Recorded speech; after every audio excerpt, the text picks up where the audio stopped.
Salut la team, j'espère que vous allez bien. Alors avant de commencer cette vidéo, je voudrais vous parler d'un outil que j'ai utilisé récemment et dont j'aimerais vous parler quelques secondes, CyberGhost. Je pense que vous en avez déjà entendu parler. C'est le leader mondial de la sécurité, de la confidentialité et pour tous les tics qui regardent le foot, je sais qu'il y en a qui me suivent, ça peut vous intéresser. Alors pour ceux qui connaissent pas les VPN, il y a différentes fonctions comme sécuriser ses données personnelles et naviguer anonymement sur Internet, mais vous allez voir que c'est un peu plus que ça quand même. Ça permet aussi par exemple de se localiser à l'étranger et du coup d'avoir accès aux différents catalogues des plateformes de streaming. Donc voilà, par exemple, on a accès au Netflix américain, on sait que c'est un catalogue très fourni, ou alors pour ceux qui kiffent les mangas, pourquoi pas aller du côté du Netflix japonais, et là il y aura de quoi faire. Pour les fans de foot, vous pouvez aussi voir des matchs gratuitement, par exemple en se localisant en Italie, pour avoir accès à la Coupe d'Italie qui n'est pas toujours diffusée en France.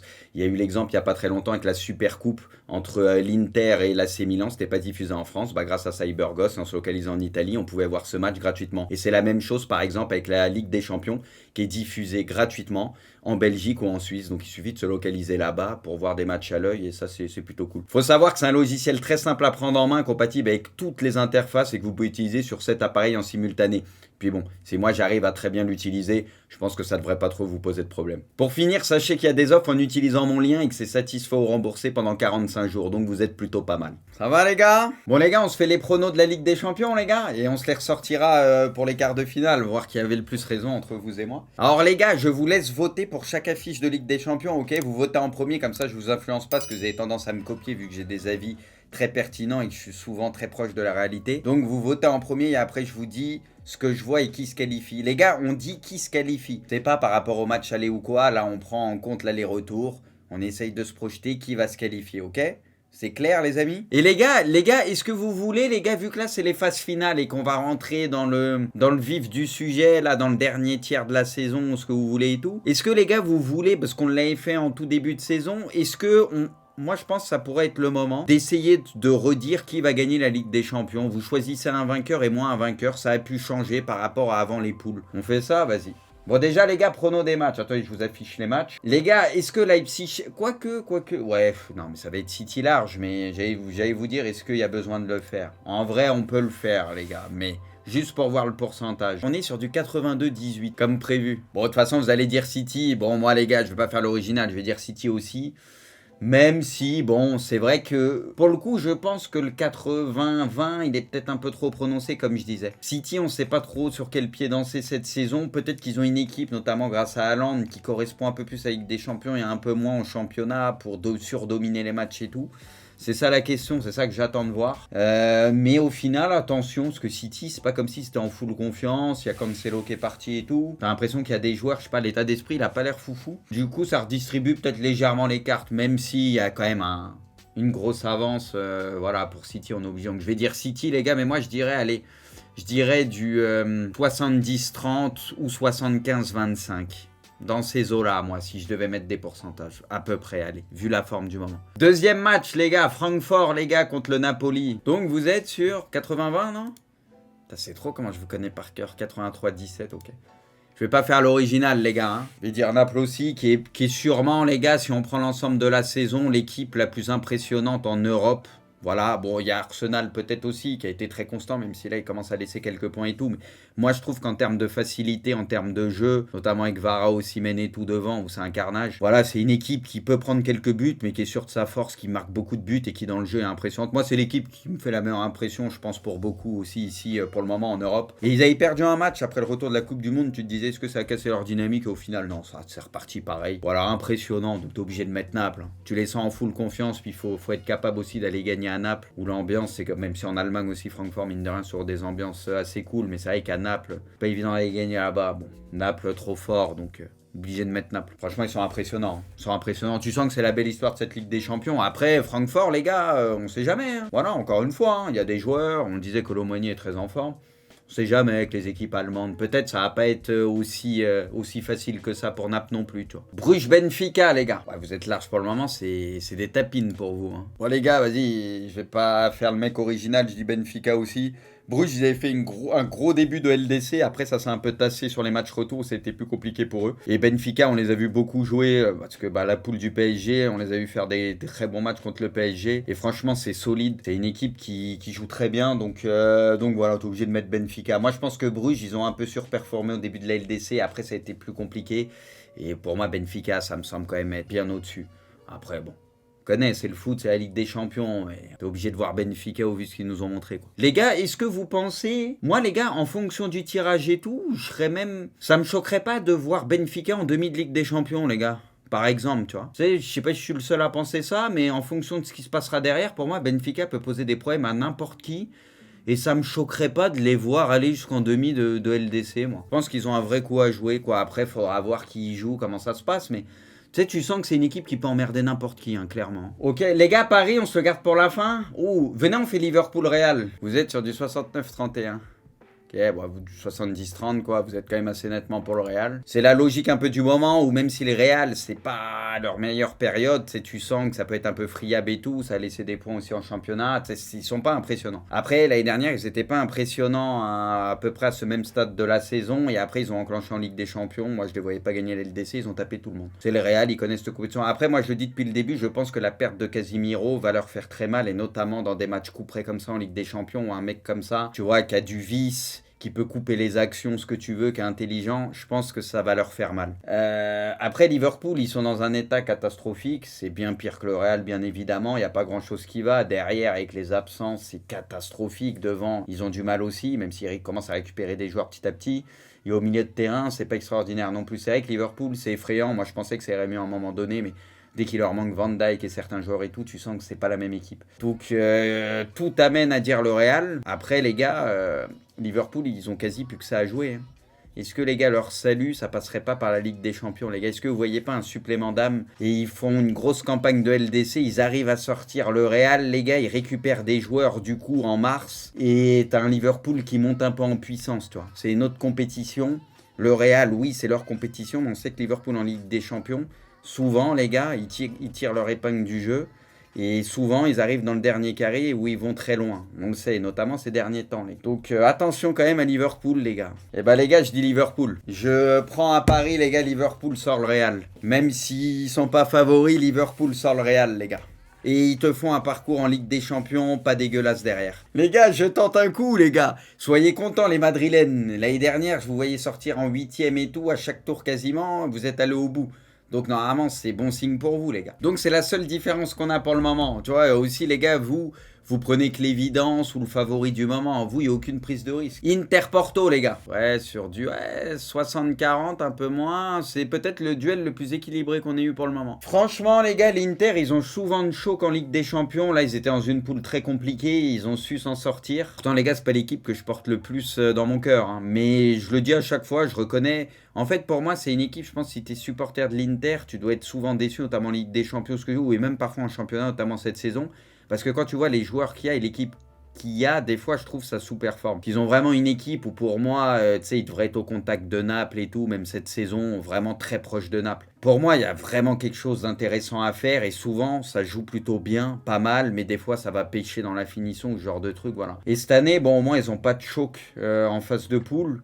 Moi, je pense qu'ils sont au-dessus de Porto. Je vois l'Inter se qualifier, moi. Je dis pas qu'ils vont se qualifier facilement, mais pour moi, ça me paraît supérieur à Porto. Et je pense que l'Inter, pareil, peut-être cette année, sera pas si simple que ça à sortir. Parce qu'il y a quand même des chiens de la casse dans cette équipe. Ils ont quand même des joueurs devant. Il y a Lautaro aussi qui se remet quand même à mettre des buts et tout. Voilà, il y a quand même une équipe quand c'est au complet, etc., en confiance, c'est pas dégueu. Voilà. Pour moi, ils ont tendance à sous-performer par rapport à leurs joueurs et leur effectif. Donc voilà. Et souvent, ils sont mal payés, notamment l'année dernière en Ligue des Champions, c'était l'année dernière contre Liverpool, où ils se font, où à l'aller ils méritent pas du tout ce score, au retour ils mettent un 0, il y a un rouge, je sais plus quoi, c'était pas Alexis Sanchez, ou pour moi sur l'aller-retour ils avaient été meilleurs que Liverpool, donc c'est ça le problème de l'Inter, quoi. Mais l'année dernière ils avaient été supérieurs à Liverpool sur l'aller-retour, il n'y avait pas photo.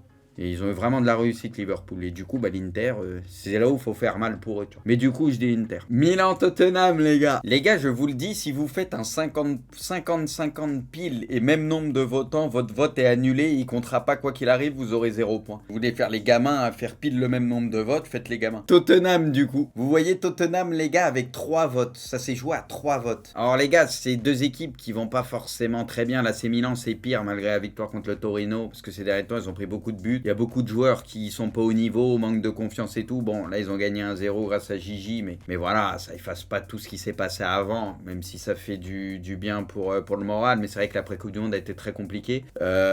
Toujours ce problème de gardien avec Tatarusanu, c'est pas extraordinaire, on va pas se mentir. Eux, ils ont pas Yoris aussi. Peut-être ça va rééquilibrer les débats là-dessus. Voilà, le truc, c'est que Tottenham, ça joue pas tout le temps bien, mais il y a quand même une sacrée équipe sur le papier, beaucoup de bons joueurs. Et bon, on le voit encore tout à l'heure, ils peuvent prendre beaucoup de buts aussi. Enfin, ils peuvent passer à côté de leur match. C'est très bizarre, Tottenham, assez inexplicable, je trouve aussi. Après, les gars, si je suis full objectif, je donne un avantage quand même à Tottenham, où pour moi il y a plus de gros joueurs. Et même si, bon, ils sont pas forcément, encore une fois, dans la forme de leur vie, Milan ces derniers temps c'était pire. Donc tout ça mis bout à bout, je suis obligé de dire Tottenham, surtout que la défense du Milan c'est très inquiétant ces derniers temps. Du coup, on connaît Kane, etc., où faut pas lui en laisser beaucoup, lui il peut se régaler avec ça, donc ça me fait un peu peur. Donc voilà, j'espère l'AC Milan bien évidemment, mais objectivement, je suis obligé de donner un avantage à Tottenham. Dortmund-Chelsea, celui-là les gars il est pas mal. Ça peut peut-être, avec Milan-Tottenham, être un des matchs les plus serrés, non? Ah non, ah ouais. Ah, je pensais ça se taperait un peu plus. Ouais, donc au final ça finit en 57-43, ça s'est resserré quand même un peu, ok.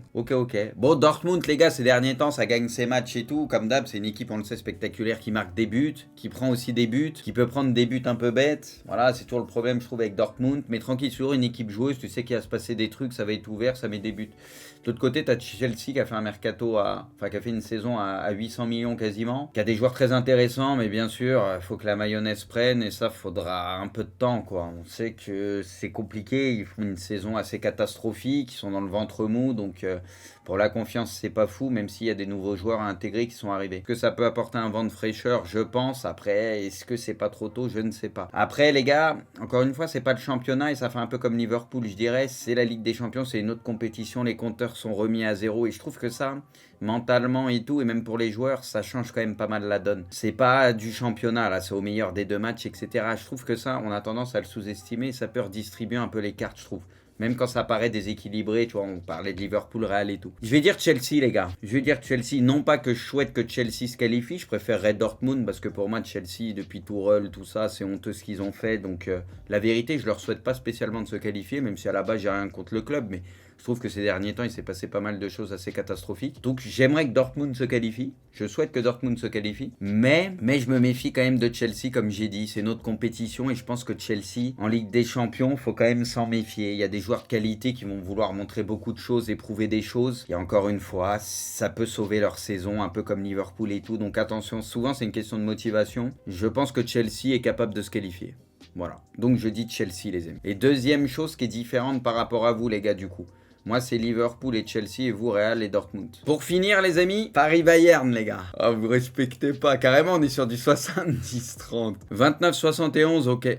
Donc c'est du 70-30. Donc en faveur du Bayern. Bon, forcément, la logique de maintenant, avec le PSG qui met pas un pied devant l'autre, qui a des absents, des joueurs qui sont pas à 100%, puis qui dans le jeu est mauvais. Défensivement, c'est pas rassurant. Dans le jeu aussi. Bref, pas grand-chose qui va défensivement.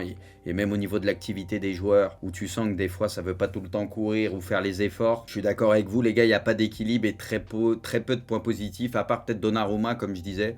Souvent très dur avec lui, mais ces derniers temps, je trouve qu'il fait le taf. Et voilà, il y a Zaïre Emery qui est intéressant, mais bon, est-ce que c'est lui? Il sera même pas titulaire normalement contre le Bayern, même si moi j'aimerais qu'il ait un peu de temps de jeu. Je suis pas titulaire, je dis pas forcément titulaire, mais j'aimerais ce que lui mériterait, contrairement à d'autres, je pense. Mais je trouve que la plupart sont pas en forme, quoi. Même Verratti, Vitinha, je le reconnais plus. J'avais beaucoup aimé ses premiers mois, ces derniers temps, je le reconnais plus. Les Espagnols du PSG, je les trouve pas fous aussi au milieu de terrain, donc franchement, c'est compliqué. Hein. C'est compliqué cette histoire. Très compliqué. De l'autre côté, t'as le Bayern il commence à se rassurer sur les derniers matchs en marquant pas mal de buts et surtout en gagnant des matchs. À un moment, ils avaient fait une série avec pas mal de nuls. On sait que c'est une équipe qui peut encaisser des buts, qui accepte le déséquilibre, qui peut correspondre aussi à Paris quand t'as Mbappé, mais malheureusement, il devrait être absent parce que lui, il pourrait profiter de ça. On sait pas encore, peut-être il sera là, mais ça sent pas bon pour le match aller. Donc le Bayern, on va dire, eux, ils ont retrouvé un peu de confiance et le PSG, c'est l'inverse. Donc tout amène à dire le Bayern, les gars, c'est vrai, non?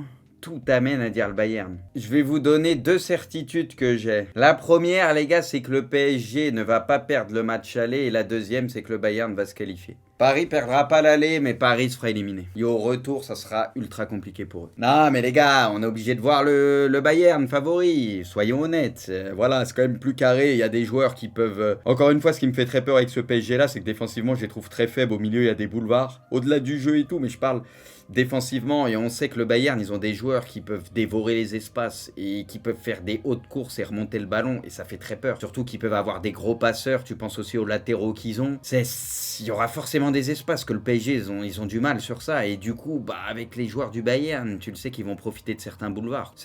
Après, je pense pas que la différence se fera totalement sur le match aller. Moi, je pense que c'est plus au retour qu'on verra vraiment la différence. Je pense. Mais en plus, les gars, ça part forcément avec... Je vous le dis, les gars, dans l'histoire, il y aura forcément Choupo à un moment qui mettra un but, aller au retour, je sais pas, Coman, il va y aller de son but ou quoi.